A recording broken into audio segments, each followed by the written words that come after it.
Kim Marotta, welcome to Sustainable Nation. Thank you so much for joining us. It's great to be here. Thanks, Josh. Great to have you on, Kim. I gave our listeners a little background on your professional life, but can you start by telling us a little bit about your personal life and what led you to be doing the work you're doing today? Absolutely. So I have been in the sustainability field for, almost about 20 years and have been engaged in sustainability, working in the alcohol industry most of that time, or all of that time. Started off at Miller Brewing Company, which became Miller Coors and Molson Coors, and then moved over to Suntory Global Spirits about 4 years ago. Prior to that, though, I got my start doing criminal defense work. So I was a public defender with the State Public Defenders Agency and had a really strong passion for social justice, social responsibility, that connection to the community, which kind of, it seems like a weird path to get into sustainability. But I think when you grow up in a town and you're so connected to the community and what's happening, it was kind of a natural transgression when I moved over to the corporate world and was able to work within the corporate atmosphere and connect back to the community and try to do what was good and what really made a difference. Interesting background there. And for our audience who aren't familiar, can you give us a little background on Suntory Global Spirits? Maybe some brands that folks would recognize, maybe some info on the size and scale of the company and the history of sustainability at the company. Yeah, all great questions. So Suntory Global Spirits is owned by Suntory Holdings, which is our parent company based in Tokyo, Japan. And we are one of the operating units, a global business. We're one of the world's largest premium spirits company. You most likely recognize our brands, everything from Jim Beam to Maker's Mark to Lafroig to Hornitos to our wonderful Japanese whiskeys. From Hakushu to Yamazaki and more. So we have operations all across the world in distilleries and bottling companies. And we have a long-term commitment and passion to sustainability. You can imagine our roots really come from our Japanese culture and our East meets West, but that realization that people are really living in harmony with nature. And it's our responsibility to be great stewards of our environment and to really be a force for growing for good. So I joined, as I mentioned, about 4 years ago. And when we talk about sustainability at Suntory Global Spirits or at Suntory Holdings, we look at it both in the environmental area and in the social area, recognizing not only our responsibility to our consumers from an alcohol responsibility standpoint, but also our commitment to our communities. I in my world right now, oversee the environmental space as well as what we do in global supplier inclusion. And I'm also the head of enterprise risk management. I think nope, I didn't cover all the questions that you just asked. The size of the company. So we're about 5,000, 6,000 people globally. And we have more than 24 distilleries and operation sites around the world. We're about a $6 billion company. And Suntory Holdings is significantly bigger. I forgot exactly, but I think we're about 30 billion. But you can correct me if I'm wrong, and I'll go back and look at that.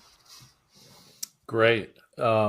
We hear a lot of different backgrounds from folks, and different companies have different departments managing sustainability. I don't know if we've interviewed somebody who's also in charge of enterprise risk management as well as sustainability.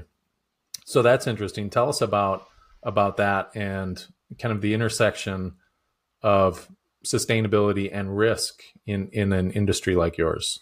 I think it's just really a great opportunity. It's not only kind of part of what's happening in the world right now when we think about sustainability. When you come into this, it's how do you manage the long-term risk to keep your business resilient? So whether it's water or climate change, those are just kind of the notions or the nature of what you do in sustainability. So having the ability to look wider than that and look at how we're managing all of the risks across the business and all of the opportunities across the business to ensure resiliency just goes hand in hand. So it's a really good opportunity, particularly when we look at the regulatory landscape, whether it's a corporate sustainability reporting directive that really is mandating that connection between what we're doing on sustainability and risk and bringing those to life. So I'm happy to be sitting in both seats. And it gives me a good perspective because I can see enterprise-wide what's happening and better connect our sustainability strategy. And then also I could take a sustainability strategy and better connect it to the enterprise-wide mindset. Great. And I know obviously for a lot of companies in the US now, climate risk and understanding that, reporting on that, managing that is becoming more important with the California laws and the TCFD framework and investors asking for this information. What have you identified in your industry and a business like yours, the major climate change related risks, and how is the company managing or mitigating those risks or looking to take advantage of climate opportunities? Absolutely. I mean, I think it's a great question. And I love the fact that you bring up California. So many of us that are sitting right in the seat right now are thinking, okay, how do I get prepared to respond to the regulations in California? Whether you're a company that's been doing it for a while because you've been reporting to the Carbon Disclosure Project and using the TCFD framework, or you're a newer company and you're recognizing, wow, I've got this obligation to really lean in and to look at, what are the impacts of climate change to my business? So we're at that point, right now where we've obviously been responding and prepared to respond using the Task Force on Climate-Related Financial Disclosures framework. We've looked at our physical risks, our transitional risks, the impact from us, the financial impact to us, and really recognizing how we can help mitigate those risks. So for us, if you think about a spirits company, we're really rooted in agriculture. We're also highly reliant on water, and the impacts on climate change can be pretty significant. So when we look at, how we're addressing our watershed risks, ensuring that we have the long-term availability of water so we can continue to distill our spirits for generations to come, or how do we really look at the impact of on weather-related events? We have distilleries in St. Croix, in islands. We have distilleries in Kentucky where we're seeing more and more flooding and tornadoes, and we have distilleries that sit on the beautiful shores in Scotland, right on the banks of the water, with Lefroy and Bowmore. So all of those things are very important for us, and building in really strong risk mitigation plans is how we certainly are leaning in forward and not only prepared for our business, but certainly preparing to respond to California and other regulatory requirements. Yeah, and those are really wrapped up into what you've identified there as risks or material wrapped up into your larger sustainability strategy. Proof Positive is the name of your strategy. Tell us a little bit about that, and maybe how that came about. What did the work look like to establish a formal strategy like Proof Positive, and getting leadership buy-in across the company? What did that process look like, and tell us about that strategy? Sure. Josh, I think that's a great question. And for so many of us that have been practicing in sustainability, it's probably that similar path. So when I joined Suntory Global Spirits, we'd had a long-standing commitment to the environment and what we were doing around alcohol responsibility in our communities, but we hadn't articulated it in a way of setting our long-term goals. So we started off by doing some benchmarking. What's happening in the space? What did we see our peers and our competitors doing? What's best in class? Where did we want to be on that spectrum? Do we want to be leaders? Do we want to be fast followers? And how do we want to lead in? Then we looked at what our stakeholders expected of us, and we did materiality assessments. At that time, it was just materiality as opposed to double materiality, but we looked at what was most material to us as a business and where did we have the greatest responsibility to act. And from there, then with internal interviews and external interviews, we were able to piece together what was the most material things to us as a business, which in the environmental space is water and climate and packaging and forests, because we rely on beautiful white oak trees to produce our white oak barrels to mature our bourbons, and then certainly fields because we rely on agriculture. And then my colleagues look over the other three pillars around how we engage with our consumers on responsible drinking practices and nutritional labeling and information, and then how we engage in our communities, whether it's our volunteer work, our Growing for Good days, or investing in the communities where we live, work, and play. So that's how we built that strategy. We have goals, our 2030 goals, in reducing water, in replenishing water where we have high-risk watersheds, building natural water sanctuaries, certainly just like the rest of you, reducing our scope 1, scope 2, scope 3 greenhouse gas emissions, and then goals around packaging, making sure we have recyclability and recycled content, and goals around forest, sustainable forest management, and then, in our field area, 100% regenerative agriculture. It's probably a little bit quick, but I know I'm talking to people that are doing many of the same things, but that's our strategy and what we talk about when we look at proof positive. That's great. That sounds like some great targets to work towards related to water. I saw that you've already achieved a target there, 50% reduction in water use per unit produced, with another goal, replenish more water than you use in your direct operations in water-stressed watersheds by 2040. Would love to hear about a company like yours. How are you able to achieve that 50% reduction per unit? What did that look like? And with water maybe not having the best ROI as you compare it to maybe energy efficiency projects, which save a lot more money at times. How is that pitched, or projects that maybe didn't have the best financial ROI? I would imagine there were some of those in the path to a 50% reduction, but love to just hear how that was achieved. Yeah, a little bit about, and I know this is a little cliche, but a little bit is about the culture. So we have a culture that every drop counts. So when we're looking at water, certainly we're looking at the ROI and what's the return on investment, but it's about those process improvements. It's about the culture improvements. It's like really recognizing the importance and the value of water to us. You can't make great tasting whiskeys without great tasting water.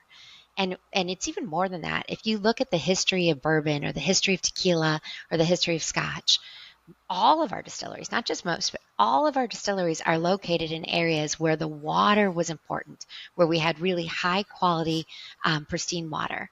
So just to kind of make that even a little bit more specific or particular, when you look at our Kentucky distilleries, whether it's Jim Beam or Maker's Mark, we have these fabulous limestone aquifers that are really important to the great quality water that we have in Kentucky. Or when you think about Lefroy and Bowmore, as I mentioned, right on the shores in Scotland on Islay, which is an island where many Scotch distilleries are located, that high quality water is so important. So for us, you really need to lean into water, and we recognize it has to start with us first. It's important for us to reduce every ounce that we can to produce our really great tasting quality products. And that's about, process improvements. We would do water war rooms and go through, okay, we thought about everything we need to do. Do we have the right metering? Are we looking at, our cleaning processes, our clean in place, all of the kind of non-sexy, non-interesting things, but you can really make a difference in those process improvements. And then we have a business that wants to invest and made significant commitments in capital investments to also help make those reductions. So 50% since 2019 is something that we're really proud of. And we, even kind of put our money where our mouth is, because our water reduction strategy is actually tied to what we call our annual incentive bonus, so our short-term bonuses. So we set a commitment every single year to reduce our water reduction, and if we hit that commitment, it's paid out for all AIP eligible employees in their short-term bonuses. So you can imagine that also helps drive some incentives and some excitement around it. But just to kind of, Absolutely. not to be geeky, but give you a couple quick little facts, because when you think about water, it's hard to quantify. But I pulled these through. 50% means that we saved 5 billion liters of water. So I was like, okay, well, how do you quantify what 5 billion liters of water? That's the amount of water that 12,000 households in the US would need on an annual basis. And I was like, okay, well, that helps, but let me quantify it even further. Well, I talked about Islay in Scotland. I can't remember the number. I think it's 11 or 12 distilleries are located there, of which 2 are ours. There are 3,000 people living on that island. So it's 4 times the amount of water needed for those households on island. So we're excited about that, but we're not done. It's only 2025, and our goal is a 2030 goal. So we're going to continue to lean in and continue to push forward and even drive further water reductions across our distilleries and our sites. Wonderful. Well, congrats on all that progress Thank and you. all that great work. And great to hear you're tying incentives to sustainability goals. Um, that's a great step that these leading companies in sustainability are understanding are is needed to really push the needle forward. Any other sustainability metrics or targets goals that are tied to incentives like that, or just water? Yeah, so in the environmental space, or what we call our nature positive pillar, we actually have two. And this year, our goals are water and then energy reductions. And we get pushed. It's not an easy goal. It's always a goal that has a lot of stretch and one that we really need to lean in. And there's a payout at 100% or 200%. And so our energy reduction is really pushing us. We're again focused on our process improvements, how we can change our practices, and obviously, when you're reducing energy, you're also going to be reducing your greenhouse gas emissions. So we're on track for our energy reduction. We're going to keep, leaning in, and hopefully we can get closer to that 200% target. But it'd be really an exciting win for us, even if we hit our 100% target. Wonderful. Yeah, on climate and emissions, again, ambitious goals: 50% reduction by 2030, 30%. That's for scope 1 and 2, and then a 30% reduction in scope 1, 2, and 3 by 2030. Took a look at your last report. You're making good progress on both of those. A 32.9% reduction in scope 1 and 2, and about 11% in scope 1, 2, and 3. What's been the keys to those making those reductions? And with about 5.5 years, about 5 years left until 2030, what does it look like between now and then to address that gap and achieve those ambitious reductions that you have? Yeah, it's not, as everybody who's probably listening to this call realize, it's not an easy task. So when we look at our scope 1 and scope 2 reductions, one of the investments that we're the most excited about and super proud about is the anaerobic digester that we put in our Booker No facility. I believe it's one of the largest anaerobic digesters at a distillery in the world, and it's fully up and operating right now. We just had our ribbon cutting ceremony very, very recently.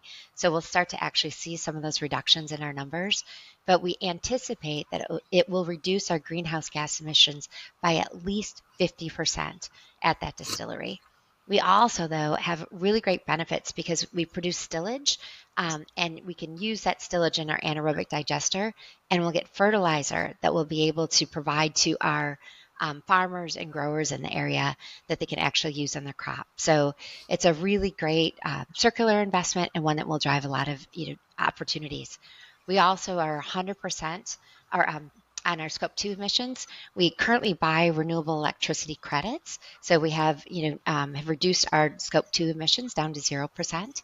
And then we continue to lean in other investments, whether it's solar array at our distilleries, and other technology. We're looking at TVR and MVR, and looking at the long term, and new technologies and new investments that we can bring to our sites as we continue down our paths. And I saw you're also planning to, in the supply chain, engage with suppliers. It's mentioned in your report at least 67% based on emission share. You want to encourage them to set science-based targets as well. What does that process look like? Identifying which suppliers to engage. Have you begun engaging yet? And what does that look like? Is it just a request that they set science-based targets, and are there incentives involved, or what is that process for a large company like yours that wants to push these climate reductions up their supply chain? Yeah, another really great question, and something we're super proud of. I think it's been about 2 years, it might even be 3 years, but we worked on what's called a supplier maturity mountain. And what we essentially did is we looked at every single category. So for us, when we look at our scope 3 emissions, the most, or our hot spots, or the opportunities for biggest impact, are in agriculture, in packaging, in transportation and logistics. And then in our co-manufacturing, a lot of times we have co-mans that either produce with us or for us, and we need to work with them in partnership. So then we got even a little bit more granular there. In packaging, we know that our largest area is with our glass suppliers. So when we first launched what we call a supplier maturity mountain, we started in two categories, our glass suppliers and in our co-mans. And you think about it really like a mountain. And so we've got a pyramid that you need to go, or a mountain that you need to go up. So if you are a level one, we're engaging with our suppliers, and they're essentially tracking and measuring their scope one and their scope two commitments. And then as you go up the mountain, if you go to level two, it's your scope one, your scope two, and your scope three commitments. And we score them based on what they're doing in the particular areas. So, for instance, if they've set targets and they've shared those targets at a site specific basis with us, not just their global targets, and they're engaged with us in reduction activities and or those their science-based targets, they get more points as they move up the levels. So we try to move them from 1, 2, and 3 with science-based to setting reduction strategies and actually abatement success. And in there, we work with our category buyers and our managers, our sourcing managers. They're the ones that are engaging with our suppliers on these conversations. It's part of the, top to tops that they're handling with the suppliers. It's how they evaluate them. It's part of the purchasing decisions, and it goes into our new contracts and our new RFPs. So what's wonderful, it's not just our team, it's a really strong partnership with our sustainability team. I mean, our sourcing team. See, I can't even remember it's a different team. I think of us as one and the same. And working together and working with our suppliers to really drive great commitments. So it's more of a carrot approach. But our suppliers so far have been very open. They're excited. Many of our suppliers, we share them with our peers and competitors, so they're probably hearing similar things. But they like the partnerships, they like the collaboration, and we look for those opportunities where we can work together and have win-wins across our supply chain. Yeah, that's great. And so it sounds like it does go into some sort of a scoring matrix then, where it's alongside price and other considerations, but it is a factor in purchasing decisions. 100%. Very cool. You mentioned regenerative agriculture. What is that looking like? Do you have a lot of your own ag land that the company owns and operates that you're kind of moving towards regenerative agriculture, or is that more in the supply chain as well, where you're looking to source from regenerative suppliers? Yeah, it's more in the sourcing from regenerative suppliers. So it's working with our suppliers. We have a goal to 100% source from regenerative agriculture or regenerative acres by 2040.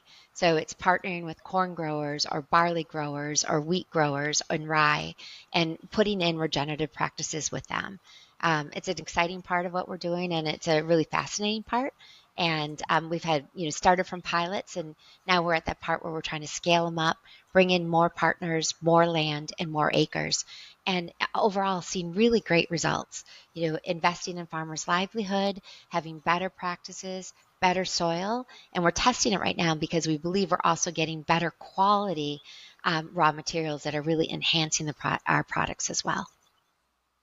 Is that something the company has to invest in alongside those farmers? Yes. Obviously, a lot of companies want to do this, but when they approach their suppliers, there's cost involved with implementing these regenerative practices. What is that? What do those discussions and implementation actually look like, as far as who's helping to kind of with these investments? Yeah, so we have a couple different ways that we're doing it, but one of them, I'll talk about Maker's Mark. That might be a great way to do it. So Maker's Mark has a commitment. It's one of our, obviously one of my favorite brands. I shouldn't say that because it's like talking about who's your favorite child, but I love Maker's Mark 46.